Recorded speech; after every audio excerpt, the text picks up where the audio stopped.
Yo, what's up? We're back at it again with another episode here at the Got No Control Podcast, graffiti podcast for all graffiti writers. We got South Central in the building. I got my brother Cre8. How you doing today, brother? What up, what up?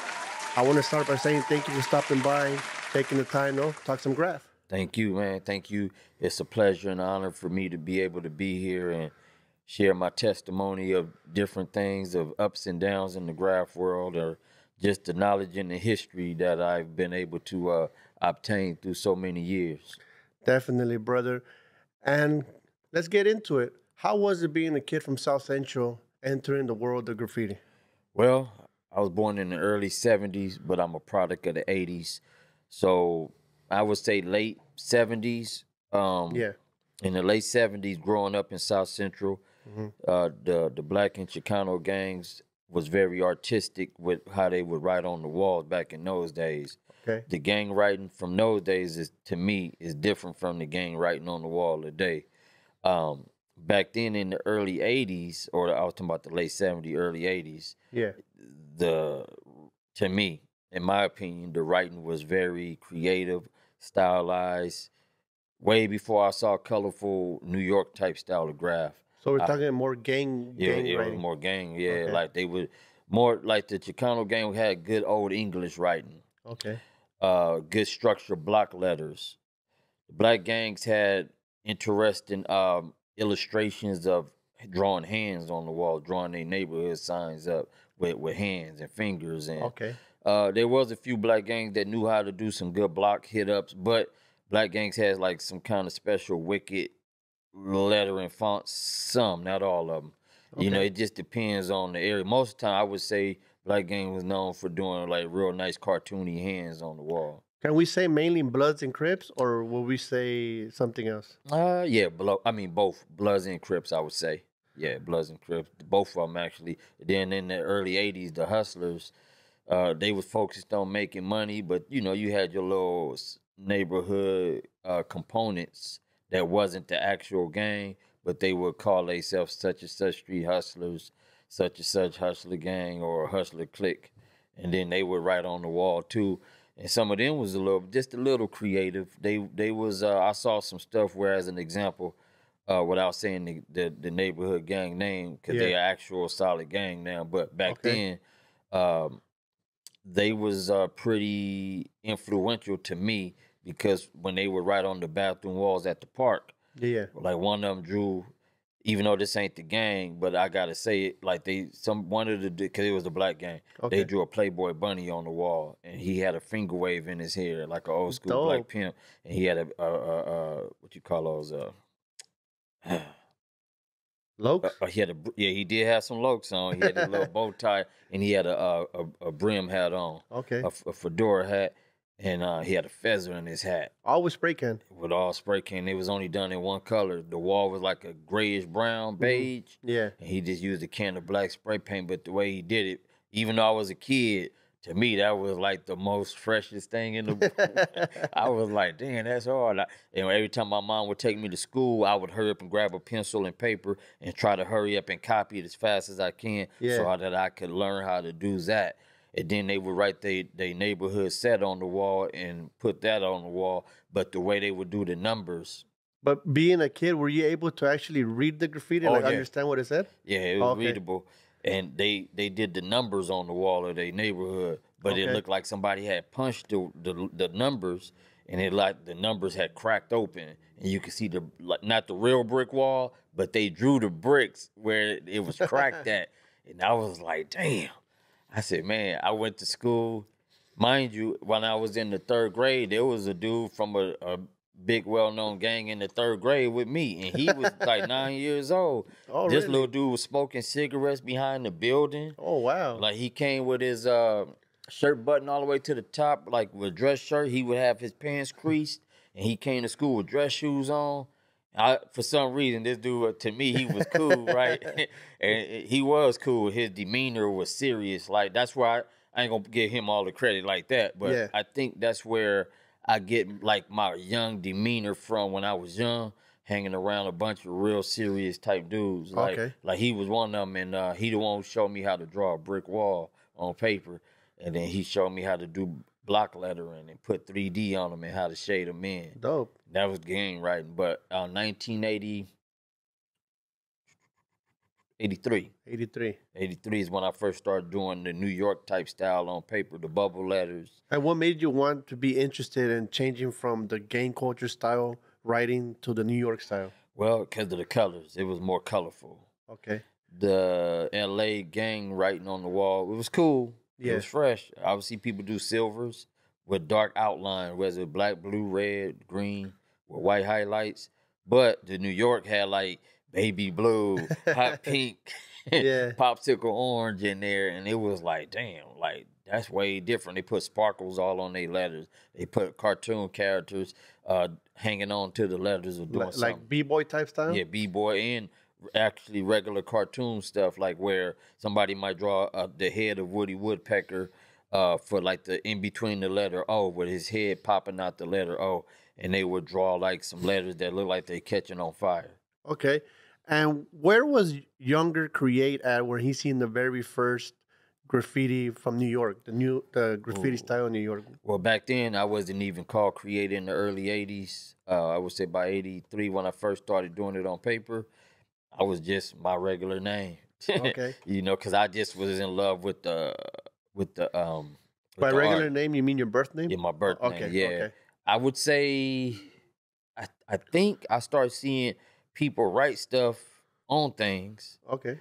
Because I remember I got a yearbook from elementary school. I graduated in elementary in 1985. Okay. So this is my proof of my track record of where I started and how I started developing.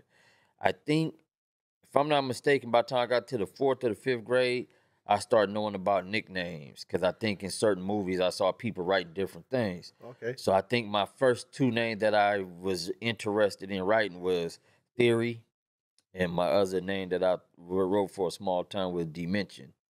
And Those two names. how important was it to have a unique name back then? Because I know now it's not as unique because you could have like 100 guys write one name. You know what I mean? Oh, yeah. How important was it back then to just have a unique name? That's a good question.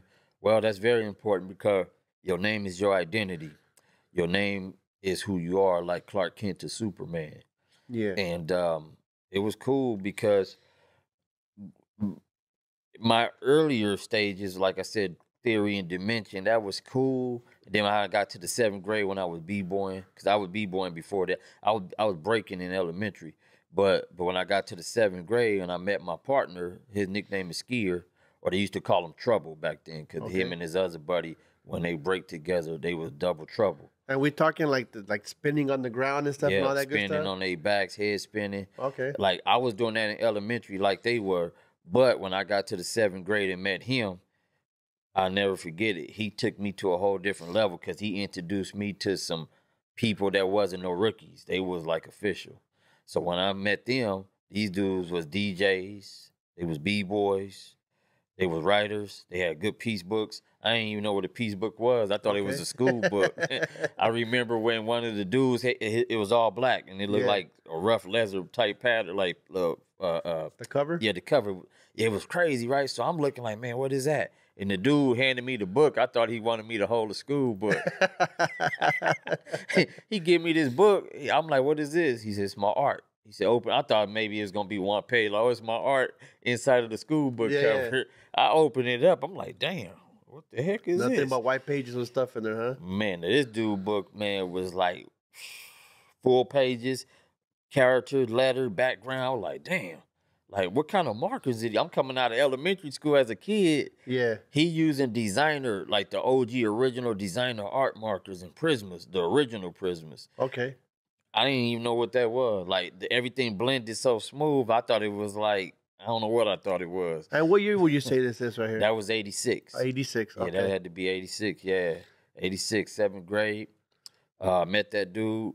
He actually became my mentor. Okay. His name is Bizarre. Bizarre. Shout out Bizarre. Yeah, Bizarre one. He ended up being a tattoo artist.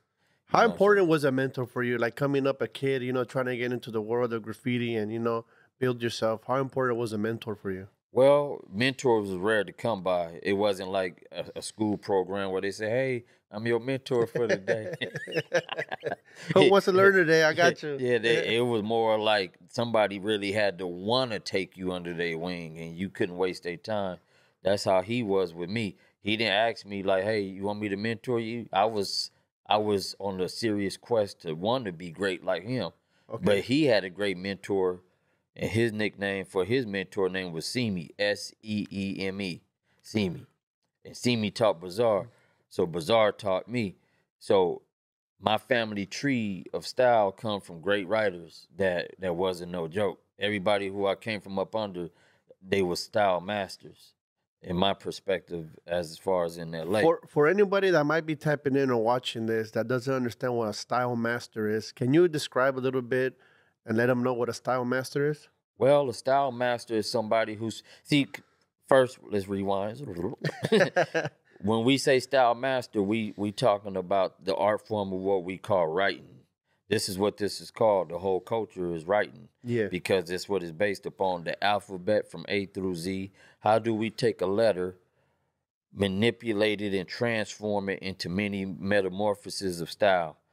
So to be a style master, you have to be able to master the most simplistic all the way to the most mechanical, complex style. And so by us learning that at an early age, it put us at a higher level of expertise and mastering certain things. So my mentor, Bazaar and Rich, I had two mentors. Okay. The other guy named is Rich. He's the one who taught me how to spray paint on the wall. But both of them guys told me it's better to have more than one style, because if you have only one style, what ends up happening is that people could predict, oh, that's so and so. Which everybody do got a signature thumbprint of style, but Definitely. if you could keep on hitting them with different things, a left and the right and the uppercut, they won't never know what's coming. It's kind of like being unpredictable. There you go. Now that's what it's all about. To be a style master, you have to be unpredictable. Like, if they're expecting this, hit them with this, boom. there you go. See, I could do simple styles on the wall and blow like some stuff out the water. Like, damn, that's hard. I could do a semi-wild style piece. Okay. Bust them out. Oh, that's hard. I come with a mechanical wild style. That's harder, because it takes a lot to put into your thought process of how do you take one letter, make it go right into the next letter by being consistent as if all letters is from the same family. You know, they got some people who become very organic with their stuff, but you don't see no type of structure, no proper flow, no way of detecting the integrity of the letter. You know, now you got people who just do anything and they can get away with it. Now watch this. Imagine if I was able to get away with the stuff I was doing when I was young and like, hey, look at this. They say, oh man, that's fresh. I had dudes tell me, nah, that's not good. That's whack. Like, you need to redraw that out. Go practice more. Yeah, go practice more. But now people are a little bit more passive, and they give people the, oh yeah, that's cool. Everybody afraid to say respectably, work on that, you know. And now thank you for sharing that, because I feel like it's okay to hear that, you know what, you need some work. You got to get better to improve yourself and become a style master. Yeah, I remember, man, where the dudes I hung around with, they was very critical. They didn't hold back. Like, man, get that shit out of here. That shit whack. Like, they would tell you that to your face. Like, get out of here, dude. That shit whack. Like, they'll bag on you. Yeah. Everybody be laughing at you. I never liked to feel that. That's what kept me on my toes. I didn't want nobody to say I was whack. I didn't want nobody to disrespect what I was doing. You know, the only time I had a situation, I had 3 guys at my school that wanted to battle me. Now, mind you, I'm 13 years old back then, maybe 14. Okay. And they was like, Cre8 think he the freshest dude on the campus. We're gonna battle him. And so they were all 3 of them like, we all gonna battle you. I was like, at that time when I was 3 against young, 1? Yeah, 3 against 1. That's a tough one. Now at that time, I had like a little ego because I was being mentored by Bazaar and Rich. So I felt like, man, I had the upper hand because I was being taught by the best. Yeah. So I'm like, well, come on with it, bring it on. I said, okay, y'all got a whole week or maybe 2 weeks to have your book right. And I got the same amount of time to get my book right. But at that time when I was young, I had a lot of time to have my book right because that's all I focused on. My whole young career as a kid was like draw. So I was disciplined, do fresh work. Yeah. So when we came back to school to battle, everybody made a circle. It looked like it was about to be a fight, but it wasn't. And we had everybody around ready to see what was finna be unleashed out these books. Yeah. So I let them three go first because it was three of them. All three of them went bam, bam. So some of that stuff was pretty tight. I'm not gonna front. Some of it was so. My boy instigating on the sideline. My boy Cre8 finna tear y'all up, man. He finna tear y'all up. Y'all ain't got it today. That's what he was saying, stuff like that. Ain't got it today, that's man. the way he was sounding too. Kick rocks, like, kick rocks. Yeah, he was like, watch out. He said, man, my boy finna beat all y'all. I told him to be cool. So they said, go ahead, man, hit your page. Bam. Woo. Every page I was flipping, I was hitting them. Bam, bam. They was like, oh, shit. Everybody was like, Cre8 got y'all, man. And we shook hands because we was all friends. It was just, they wanted to see if somebody could chop me down. They wanted to test the skill. But guess what ended up happening? They one of the dudes said, man, I got somebody that's going to eat you alive and tear you up. And I had a little attitude back then. Well, bring them on, bring them on. I felt like since I got them three, who else you going to bring?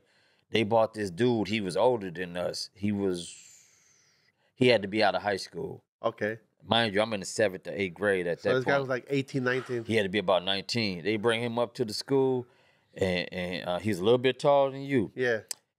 I remember it's lunchtime. He came on the campus. He was looking around. He said, who's Cre8? Where he's at? Where he at? I thought he wanted to fight. Yeah.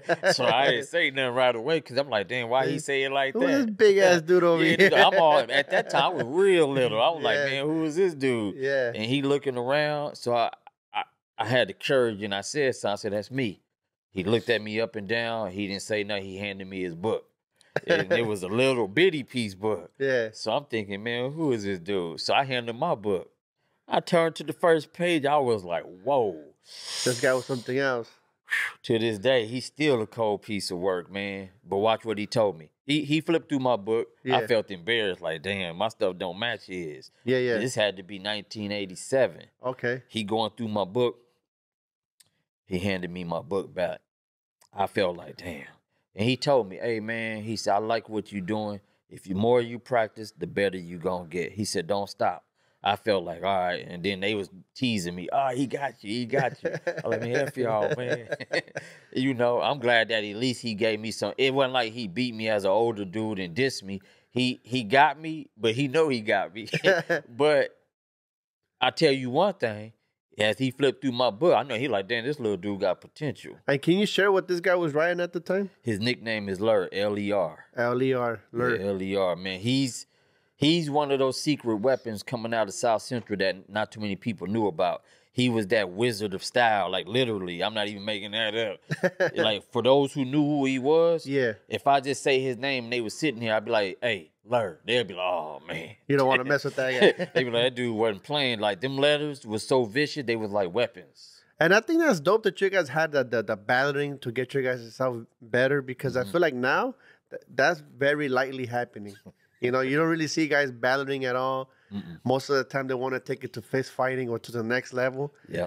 And I would like to see that come back. Yeah. You know, guys battle each other, friendly battles, you know, no hard feelings, and, you know, get better and develop better styles. I think that would be dope. I'm glad you brought that up. About maybe a year, 2 years ago, Anger from CBS. Okay. He had a situation where he posted up on Instagram. He said, hey, you know, we need to have battles in LA again. Who's willing to battle? And he said that he'll put up the prize money. Yeah. I was scrolling, I seen it, and I was like, that's cool. Not like I said it in the disrespectful way, like towards him. I was just like, whatever. Yeah. And I thought about it. Wait a minute. You know what? He's right. We do need some friendly battles and Shout some out Anger competition. CBS. I said, man. So I hit him back up in the inbox. Hey, man, I'm down for the battle. He said, well, who you thinking about battling? I said, man, you give him just whoever you want me to battle, bring him. Yeah. That's how confident I was like, bring him. Whoever you wanted me to battle, bring him. So he said, well, it's not up to me. He says whoever else say they want to get into the battle. And somebody hit him up, which was Firo from DCV UTI. Okay. He said, I'll battle. So he calls me back and he said, Anger. He said, Cre8, you willing to battle Firo? I said, that's my boy. We got respect for each other. But just to show the city that we both with it, let's do it. He set that battle up on Melrose in the alley. Where can we see this battle? Is there pictures of it? Yeah, it's online, actually. It's on Instagram. Yeah. Under Cre8 versus... Me and Firo, yeah, Cre8 versus Firo. All right, man. Yeah. I'm about to check that out. Oh man, that was a cold-blooded battle, right? So we get there, we in the alley, a lot of people coming to watch. Oh, there's a lot of people there. They were like yeah, they was there 2 days in a row. They was there to watch that. Well, you said 100 people. Yeah, I would say about maybe 200 almost. Oh wow, you guys had a crowd. Maybe a little bit more. 'Cause it was a 2-day event. Okay. And man, now get chill buff talking, right? Watch this. Here's the situation. Me and him got respect for each other. Yeah. That's my brother, and you know we like that. But when it's time for a battle, it ain't no friendly thing, man. It's on and popping. We got to represent, because I ain't going out like a sucker.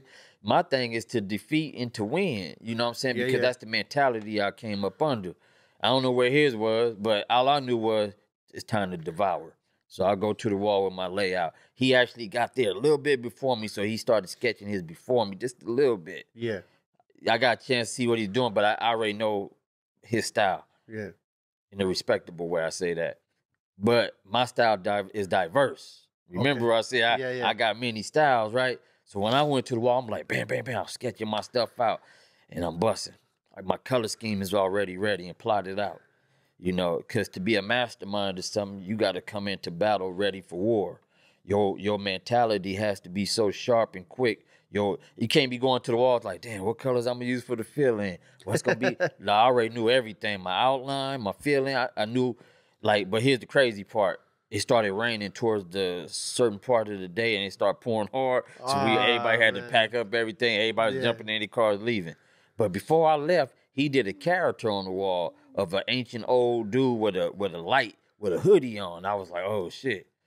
I was like, damn. I didn't know he was going to bust a character. Yeah. So in my mind, I'm like, damn, man, I can't let him take me. I'm a character person as well, and I'm known for doing fresh characters, right? So I went home, went into my laboratory, and digged up something. I said, okay. I'm ready. I pulled out a samurai character. Okay. With the ponytail and two swords with blood dripping off the blades. Oh, shit. And I'm that was on. I'm like, so I bust them characters out like, yeah, I'm finna come with it. And the samurai had on some red little gear that he wear that the people wear in that type of field. And man, I blazed it up, man. And I ended up beating that competition and I won. But that's dope. You know, much respect to Fear. Now watch this. I had a second battle. There was a gentleman in my crew.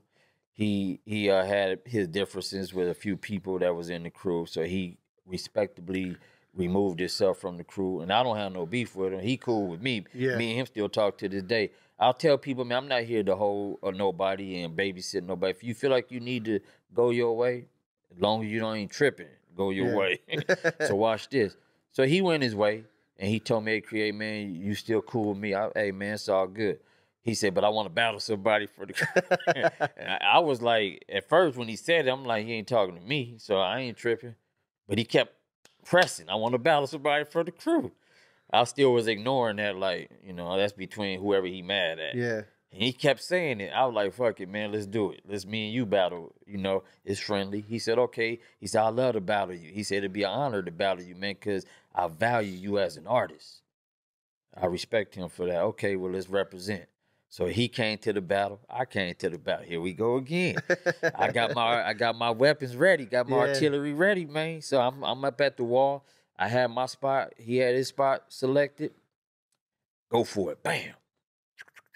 I did a Cre8 piece where my name was catching on fire. Okay. And I did Mortal Kombat Dragon for the letter E with smoke coming out the nostrils. See what I'm saying? Yeah. Man, I ain't coming to play.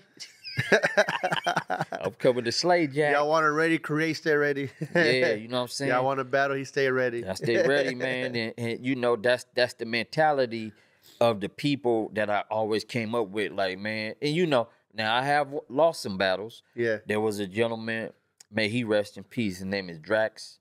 He was from CMA, the original KWS crew, like the original 1988 KWS. Okay. KCC. Drax 1, may he rest in peace. Now, me and him was from another crew together called CCA, Coast to Coast Artists. And what happened with Drax was that same thing. He was one of those people, Like, man, you think you better than us, man? You think you fresh, man? I want to battle you. I'm like, man, why are we battling? We homies, man. Yeah. He like, cause somebody need to make sure they bring you back down to reality that you ain't the only one. Now, mind you, we all from South Central, from the hood where it's grimy. So I'm like, dude, I ain't trying to battle you. But my other side from back in them days, I was different. I wasn't like I am now. I like, fuck it, come on. So look, y'all want the smoke? Come get the smoke. Yeah, come get the smoke. That was because I was a little bit on that edge back then. Like, what's up? Come get this. Then. So I went to the yard early that day because I painted a lot as a young kid, teenager. Yeah. So I'm thinking, man, he don't got nothing on me. He don't paint like how I was painting often. So I'm like, I'm finna beat him. I went to the yard early that day, me and my little young protege. I take him to, me and him go to the yard. I'm painting. Here's why I went wrong. I underestimated it too hard. I went and did a simple style silver and red, like readable letters. Yeah. This dude come late. I'm hanging at the yard waiting on him all day, listening to Public Enemy on my little cassette player. See, back then we had cassette players. I'm listening to my Public Enemy, my whatever I was listening to, all that other stuff back then. And I'm at the yard ready for him to show up. He come right before the sun go down. The sun was up, but it was going down little by little. And he came in there with his, well, they my homies too, but you know, he bring them all in. They like, yeah, he finna fuck you up, Cre8. You don't got, and I'm like, man, whatever. He don't got nothing on me. He come with a can of white and dark navy blue. He go over there and start doing this piece. I'm kicking it. I still ain't tripping off of him. I'm like, he don't got nothing on me. I ain't gonna lie, man. This dude, he slaughtered me on the wall. I'm gonna give it up to him. He slaughtered me on the wall. See, some people won't admit it. They be lying and fronting. Yeah. But he actually got me on the wall, man. He did his name going one way on the wall, but if you flip it upside down and look at it, it says something else going the opposite way. Oh, wow. He got creative. You see, that's the mentality of how we all came up. Like, we wasn't just doing some old plain Jane stuff. We was innovators. We was like young dudes from the hood that had a certain mentality that most people couldn't identify with. It was the music we listened to. It was our backgrounds, where we come from. So he came to tear me up. To prove a point. Yeah, he definitely proved his point. And growing up in South Central, brother, how would you say the movement was as far as graffiti writers? Was there a bunch of you guys, or there was just a handful of you guys?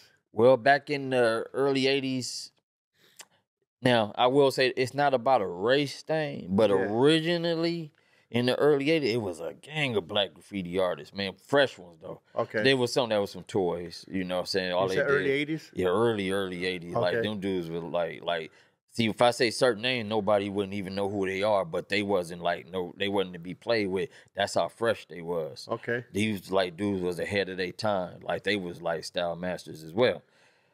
What ended up happening was when people started serving crack cocaine and gang banging was rising. Yeah. A lot of young black dudes got sucked up into that lifestyle of selling drugs. So they, growing up in the ghettos or in the neighborhood, a lot of people was poor.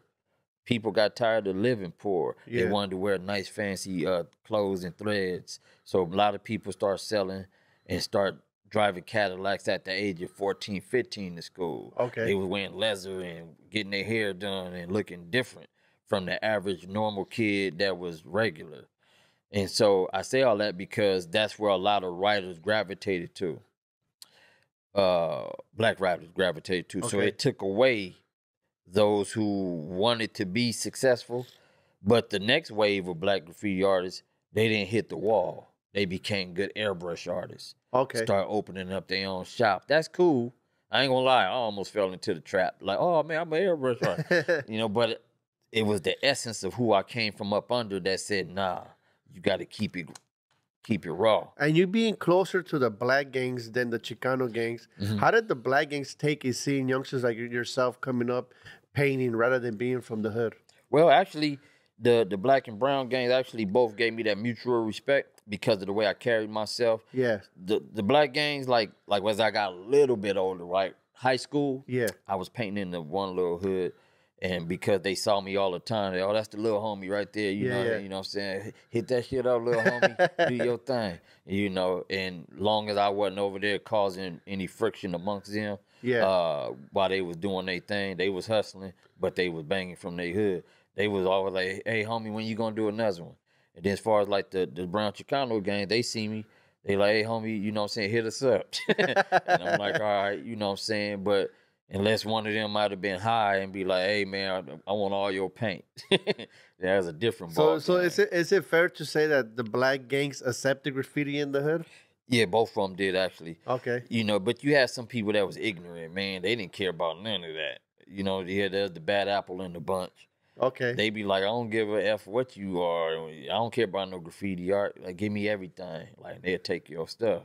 Like, man, I remember there was some dudes that actually did that.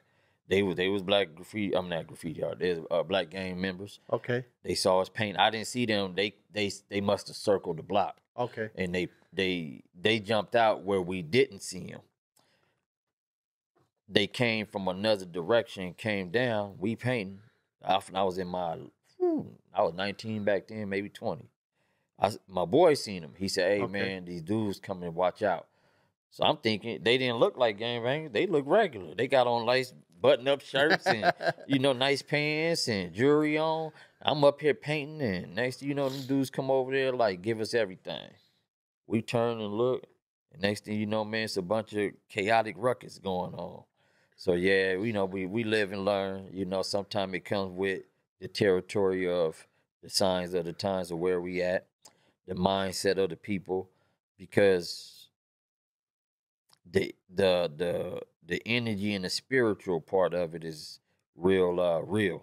Yeah, because this is the era when gangbanging was tough. Yeah, it was tough. Yeah, it was no joke. Yeah, for real. Like when a real gang member step on the scene. Yeah. And you could feel like the realness, like, oh you shit, can feel like, the vibe. You don't even want to look at them in their eye. They so real, man. Like that's how real it is. Like, man, I remember like them dudes. But when I was young in junior high school, yeah, a lot of them dudes that was at the school had my back. They were like, that's the little homie. He be hitting it up on the wall. Like them dudes was like, this was inside the school campus. Okay. They was like, hey man, like they knew what I represented. I knew what they represented.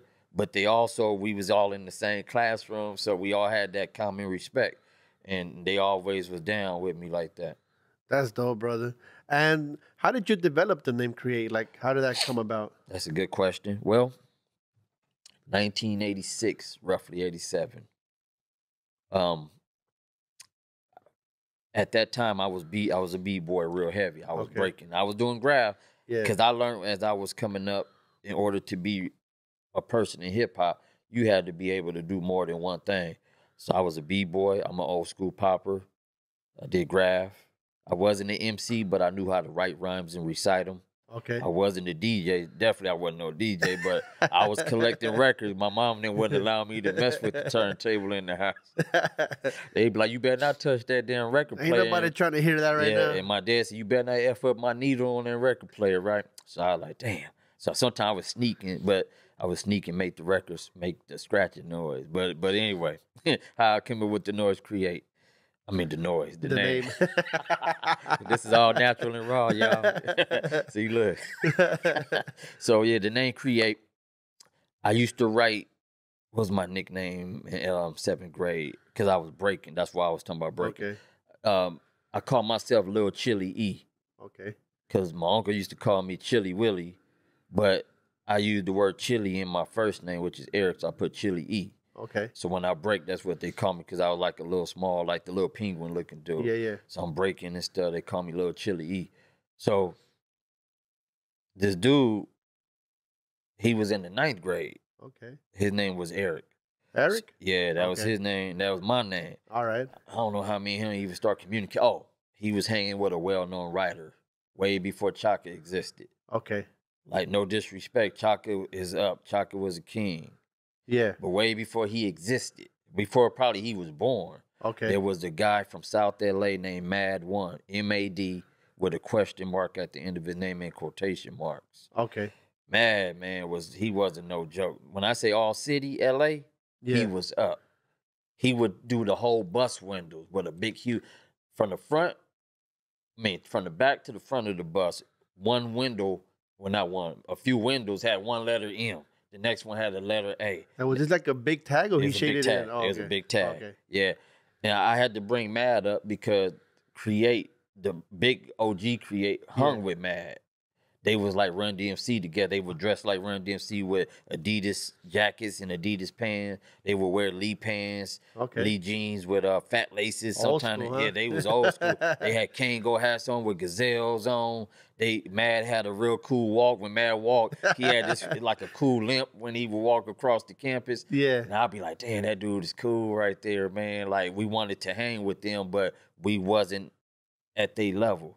Mad was like superior to us, even though he wasn't doing pieces, but just because he wrote with fat markers. We ain't seen no fat markers before until we seen that. You're talking fat markers like a Magnum? Magnum 44s, Sakura SG7s. Okay.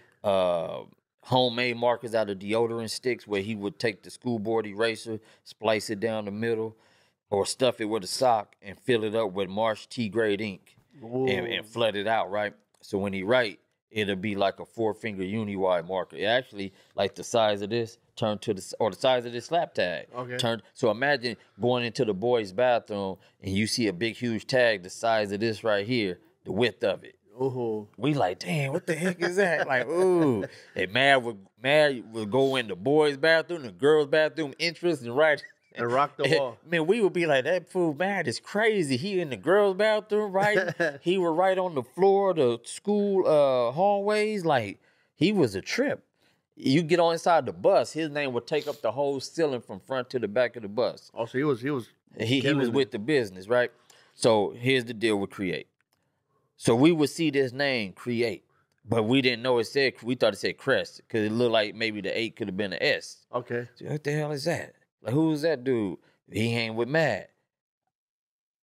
I couldn't put the 2 and 2 together. So one day, we and my boy Trouble, we in the building. Because at nutrition time, when everybody leave, we would stick something in the door so we could come back in and practice our breaking routine on that slippery floor. Yeah. So we go in the building, Mad and Cre8 had a tag up, but we still didn't know what it said yet. We never seen a number with letters back then. Okay. So we looked, my boy was like, he said, hey. I said, what's wrong? I thought maybe somebody was coming, we had to run. He said, I figured it out. I said, what you talking about? He said, that says Cre8. I said, man, you crazy? That don't say no Cre8. I said, where's the ATE? He said, no, dummy, CRE8, Cre8. And I'm looking like, what? You sure? He said, Cre8, the number 8. I said, oh, dang, that's hard. Because the way they was writing, they had real nice hand styles. Yeah. I said, oh, shit, that's fresh. And guess what ended up happening? One day I'm going to class after nutrition. These were like weeks later. And that dude, Eric, he used to call me a biter just to be playing with me. Stop biting my name. And I used to be like, you stop biting my name. And that one day I was walking to class, when that bell rang, we had to be in there for third period. He said, hey, man, come here, little homie. I walked over to him because I knew who he was now. Yeah. He said, you know what, man? He said, I don't know what it is, man. He said, but it's something about you.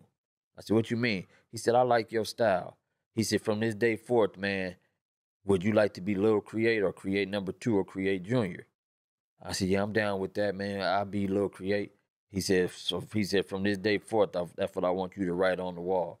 Put Cre8 2. So I used to write Cre8 number 2. Okay. And I was the first 2 ever in L.A. To my knowledge, nobody else had a 2 after their name. I had to be the first 2. And so I was Cre8 2. And I was proud. I was like, hey, fool, I'm Cre8 2. Because anything that was connected to Mad, that was the only way. Like, yeah. I'm Cre8 2. I'm rolling with them. and everybody like, man, you ain't all that. You know. So anyway, man, I got that name Cre8 since late 86, 87. Where we at 19? We in 2022, going on 23, and I'm still rocking it. And what happened to original Cre8? Is he still around? That's interesting that you said. I saw him actually. I ran into him in 7-Eleven years later. Man, that was crazy. He came in. He looked like I was going out. He was coming in the store. Yeah. You know, you walk past somebody fast, you like, wait a minute. I took a double look, like, what the fuck? And he did the same thing. And he looked at me. He said, E? I looked, I said, Big E. He said, oh, shit, man. We gave each other that brotherly hug, man. Yeah. He said, this my little one right here, this Cre8 right here. I said, I was proud. I told my wife, I said, hey, man, I said, this big Cre8, this the OG Cre8 for real. Did he stay still writing or he gave it up? He retired way back then. Oh, okay. Yeah, that's probably why he passed.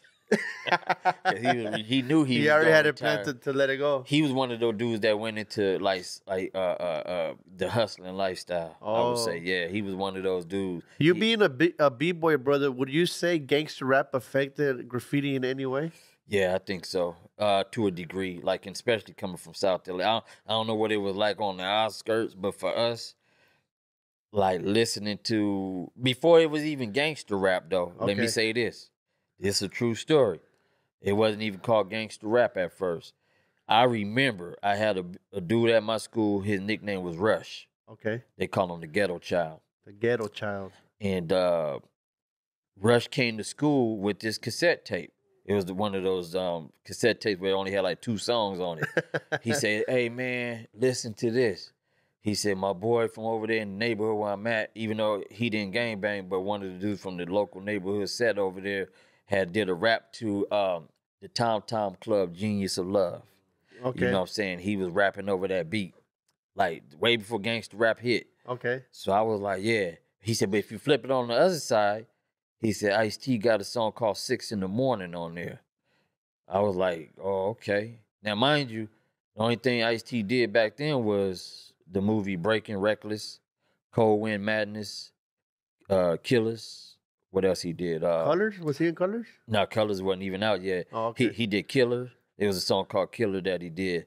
And Body Rock. Okay. That was another song he did. What year was this? This had to be Cold Wind Madness came out in 1982. Okay. That's one of Ice-T's first records that he put out. It's called Cold Wind Madness. Okay. And what ended up happening was when I heard that 6 in the Morning, it was totally different from that Reckless, that song. And I was like, oh, damn, like it had that hard beat. And then what made it so cool was that the dude, he said, with the Louis interior. Yeah. So the dude that gave me the tape, he said, that's my homeboy on the block. He had one of them big 4-wheelers back then that was real fresh. Yeah. And he said that his homie, that's it, supposedly, I don't know if he was lying. He said that's who he was speaking about in the song. I was like, oh, okay. So I mentioned that for a reason because way before NWA came out, that's what we heard. Yeah. People making homemade cassette tapes of rapping over instrumentals. Which later became gangster rap. Yeah, so when people, like Ice-T say, he's the godfather of West Coast gangster rap. He called himself the inventor of the crime rhyme. Okay. So he bust that. But like he said in all the interviews, if you listen to his music, he was already, even though he represented hip-hop, but his background is from the streets of hustling and banging or being affiliated to other sets and stuff and like that. This affected the graffiti culture as far as the mentality or the style?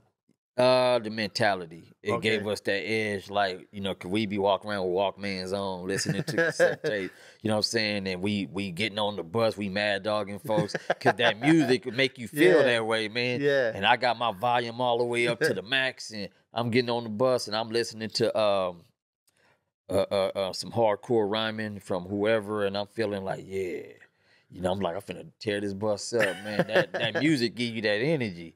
And so, yeah, I think it played a lot on a lot of us, like, you know, coming from where we come, because we already living in a situation where it's sort of chaotic and what we was looking at. Now, we became products of the environment, a lot of us. But then when we start getting out the city, traveling on the RTD buses back then before it was the MTA bus, we had a chance to see so much. We would catch the bus past Universal Studio on the bus, and we see, wow, man, look at these people houses. This is different. We go way to Santa Monica. Wow, this is different. So even though we was acting like fools, a lot of us, it still made us feel and see like, wow, man, it's much more to life. Now, some people, a good percentage became statistics, and they fell into the trap of society of doing the wrong thing. Definitely. There were some people who had vision, such as myself, which don't make me better than nor less than. It just made it to know that I had my third eye open at an early age. And so by me having my third eye open and seeing life for what it was, it made me stick with doing the art. One of my partners, the one called Trouble, the one that was his name, Trouble, he actually became, his nickname became Skier, Skeer. Okay. That was like my partner in crime right there. We was, Graffiti partner. yeah, me and him was always mobbing together because we was b-boys together. So And that, at what point does Cre8 tell himself, or not tell himself, but what time does Cre8 get down with the crews, WCA and RTN? RTN, yeah, well, that's a good question right there. That's a real good one. Let me say this about that before I answer that one. Me and Skier took two different paths. Skier at an early age, he started hustling because his older brother was hustlers. Okay. So he was like, man, you a fool. He said, you gonna still be doing that old stupid stuff, man? He was like, man, you need to get down with what I'm doing. And he pulled out a big wad of money with a rubber band around it. He said, you need to get with the program and do this. And I ain't gonna lie, I was tempted to go in that direction. Okay. But because I had family structure in the house where my people wouldn't let nothing slide past them, I can't come in there. Like if my mom wouldn't have bought me, I mean, I buy all my stuff now. Yeah. But back then, if I would have been coming in dressing with some fresh stuff and my mom didn't buy it, she would have been like, where the hell you get that from? Like, how you getting this and that? We ain't buying that for you. So I had to be careful because my mom she had a sharp, and my pops, they both had a sharp eye on me. So that's actually sort of what kept me within the art. That's amazing that you had that. Yeah, so like, but also, here's the good part, because I couldn't get it, not that I wanted to do wrong, it was just, I felt like, damn, man, I wanted to live a certain way of getting the freshest stuff, right? Like clothes and stuff. Yeah. Not that I was dressing bummy, because my people's always made for sure we was clean and we had nice clothes. But I just wanted more. Okay. So it made me become a young entrepreneur at an early age, to where I always, if I wanted something in life, I go put in work for it. You know what I'm saying? That's how I learned how to be on my grind in a positive way. So Definitely. that being said, transforming into Krew, right? Here's what ended up happening. I started me and four other guys, we started RTN because we used to be from CCA, Coast to Coast Artists. Okay. There was an original CCA before us, which was called Cold Crush Artists. They allowed us to run with the name Coast to Coast Artists. Now, the reason why we say Coast to Coast Artists was because we saw West Coast artists. And West Coast artists had a good reputation. The quality of the artwork was good. Yeah. So we like, well, damn, we on the east side, slightly southeast. We call ourselves East Coast artists. I said, nah, we not from where we come from. We can't be writing that because we might get sweated. Yeah. There's a difference between saying West Coast and East Coast where we at. I said, well, how about Coast to Coast? So we came up with that name. That being said, we was writing Coast to Coast artists for a couple of years. Here's what ended up happening.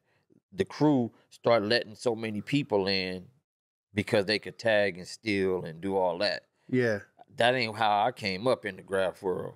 So because I saw a lot of that happening, I ended up pulling myself out of it because I felt like if nobody's painting and really piecing, then what are we doing? There's no value in it. There's no value. Just because they stealing a bunch of shoes doing runs and stealing spray painted markers, that don't mean nothing.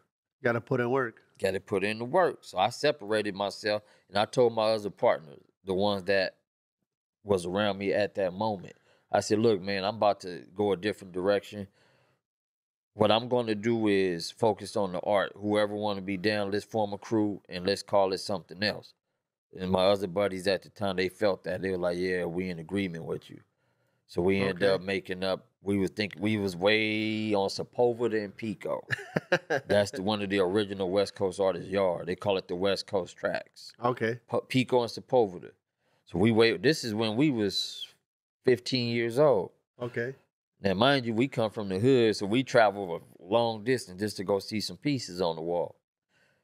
So we walking down the tracks, we thinking the names, and we finally came up with our crew gonna be called RTN, Rockin' the Nation. Next thing you know, we was happy. That's 1988, 89, roughly. Okay. So we walking down the train tracks. We hitting it up. The birth of RTN. The birth of RTN, yep.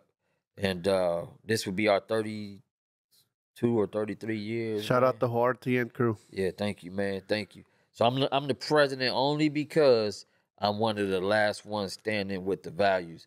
My boy Choice, man, he rest in peace. He died in 2016. Rest in peace. Flex 2 passed away, I think, from heart conditions and health.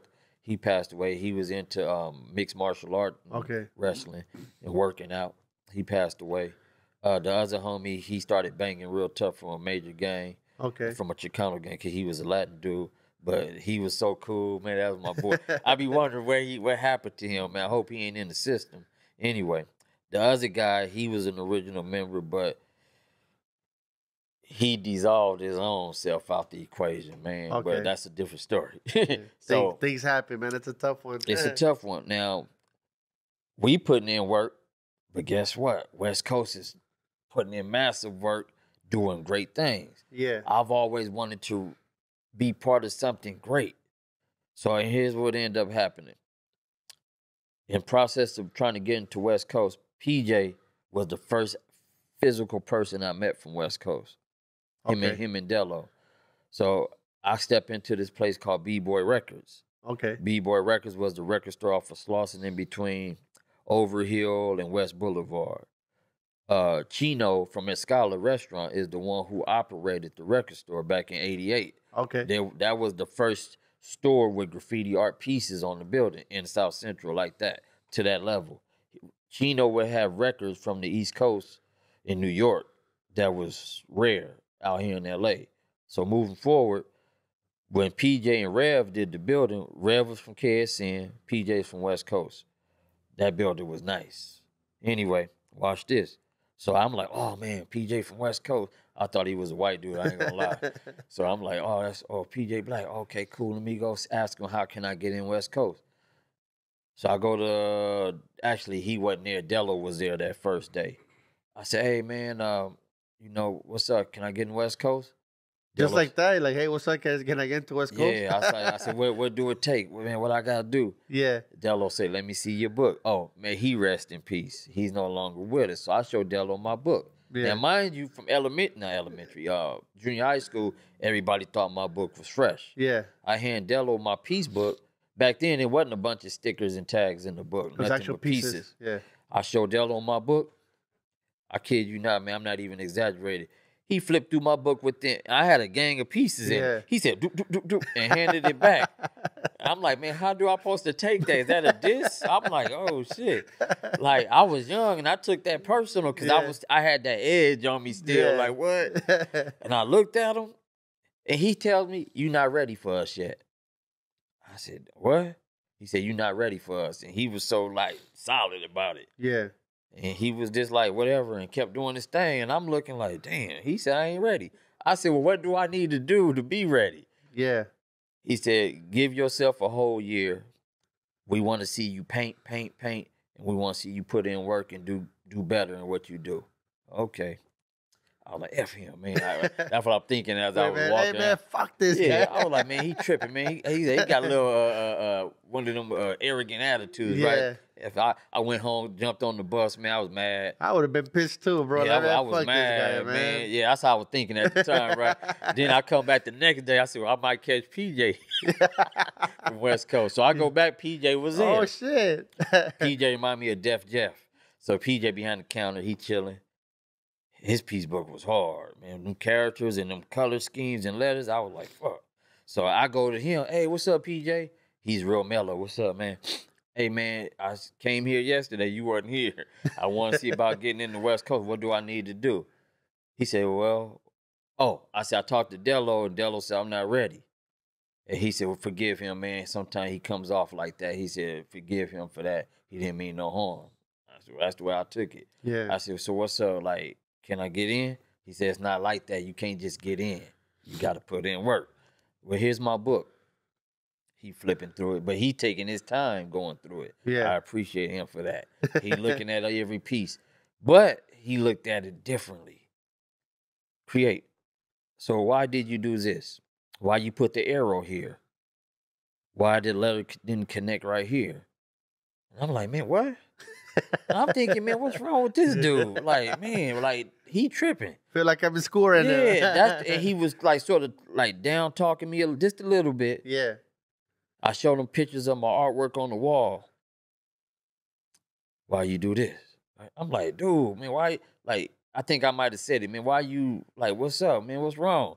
He like, you not ready for us? He said, but you got a lot to learn. And I'm thinking everybody in school thought I was fresh. In junior high school, I keep wanting to say middle school. In junior high school, he like, they don't understand the graph. Whatever, man. Well, what do I need to do? He said, you need to go back to the basics. For what? Because you don't understand the letter structure. What you mean the letter structure?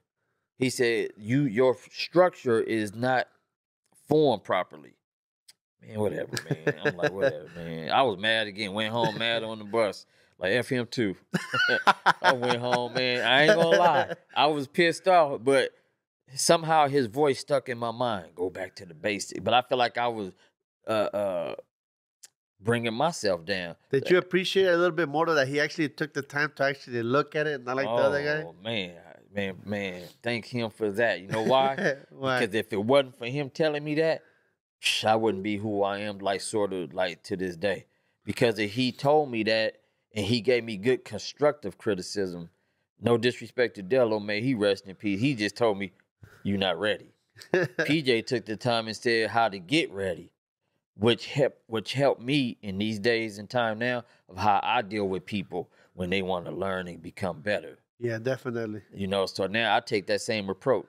I don't be like, you ain't ready. I be like, let me see what you got. Okay, man. And I ask them the question. And after that encounter, brother, how long after that encounter would you say it took you to get into WCA? Yeah, okay, that was 88, 89, 99. That's 3 years later. 3 years. Yeah, 3 years later. That's how serious, like, them dudes wasn't playing. Like, when they came to being part of a crew, it wasn't just like, oh, you could get in easily. Yeah. See, that was how coast-to-coast artists at that time, people were just getting in easy because they could rack, because they was just tagging, and that was it. Yeah. You know, but West Coast was like, nah, and I respected that.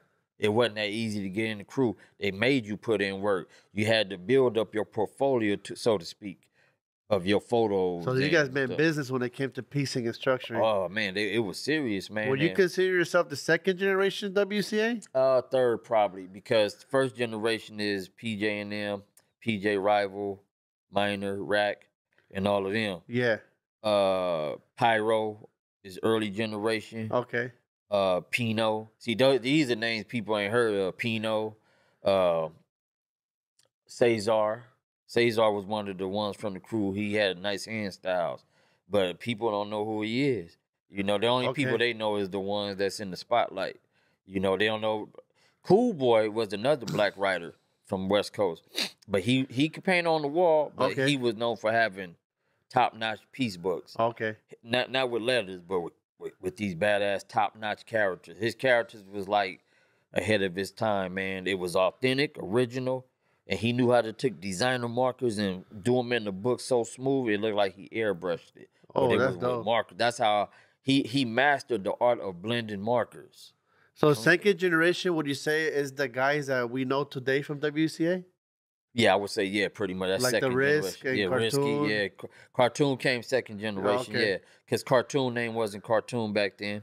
His nickname was Flame. Flame. Yeah, and I remember meeting Flame in person. He was at the Rhodium Swap Meet airbrushing. Okay. He was at T-Shirt Vision on Florence and Gramercy, right like in the area where we was hanging and mobbing. And we would go kick it and watch Flame right there on the spot, airbrushing T-shirts. So this Flame was WCA before you? Nah. Oh, yeah. Okay, before me, yeah. And how did the younger Cre8 felt when he finally got his spot? Like, all right, I'm WCA. How was that feeling? Well, actually, when I became Design 9 is the one who co-signed for me. Okay. From West Coast. But here's what ended up happening. When I got in the West Coast, 1991, man, I'm up here doing my pieces, writing it up next to my pieces. The homie Dello again, down the line, he working at T-Shirt Vision, airbrushing outside. Yeah. My little homie that I was mentoring, which is Skier, younger brother, man, he rest in peace. His nickname was Enemy. He go tells Dello, hey, Dello, Cre8, he put West Coast artists by his piece. Ain't you from West Coast? Delo gonna tell him he ain't from West Coast. Oh, man. And I'm like, man, what? Who ain't from West Coast? And I tell Delo, so-and-so said, man, I'm in. He said, well, until it's a unanimous decision of all of us, you not from West Coast.